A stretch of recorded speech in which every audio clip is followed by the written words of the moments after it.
escape trying to break into my car factory, which is why I'm building a Battlegate, Part 7. You have to speed this intrepid individual tried to smash his van through our gate to get our catalytic converters. While we didn't get the act on camera, we did get the audio of it. Aftermath was a little more obvious. Our $11,000 gate was completely destroyed. And while the gate didn't fare so well, the lock actually held up beautifully. Whatever brand of lock this is, buy one. So my answer is to make a 3,000-pound Battlegate that could take a hit from a car. And while our basic frame is a little bit wavy, we got ways of solving this. We'll take that out. One thing's for certain is that boat stands are just not going to cut it, so I bought more pipe stands. Each stand being rated for 2,800 pounds, so support a 3,000 gate no problem. And we can finally get this thing into registration. They are pretty fiddly because every single stand needs to be adjusted individually to make sure the gate's level. Not only do we want to have it level, but we got to pull the bend out of it. So just like before, we're going to make sure the gate is completely square and also flat, so then we can take the bend out of it. Which means breaking out our old friend, the laser. Because the gate is 40 feet by 8 feet, even just an inch off means we have a huge deviation. But about an hour of screwing with it and getting it level, we finally got the gate completely plumb. Now with the gate perfectly square and perfectly level, it had a big curve in it like a smile, which we had to pull out of it with these ratchet straps. And when you pull on one end, you bring it out a level, which is fun. It goes back and forth forever.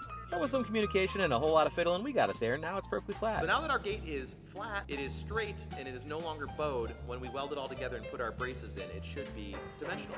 Which means when we put it outside and it's 40 feet long, it won't go off to one side. Should be good. Oh, how pride predicts the fall from grace. What ensued was 8 straight hours of coping pipe, pulling on ratchet straps, and making sure the whole thing stayed plumb as we welded it. Thankfully, we brought in pro welders Liz and Nick so they could actually get this thing done right.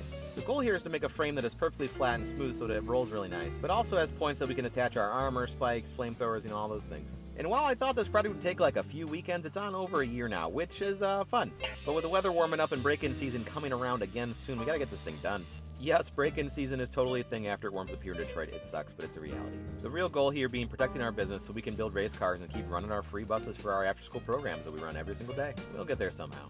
So now the frame is square, plumb, and completely straight so we can hang whatever we want off of it. So in the next episode, we can add our armor plating to make this the tough gate we've always wanted.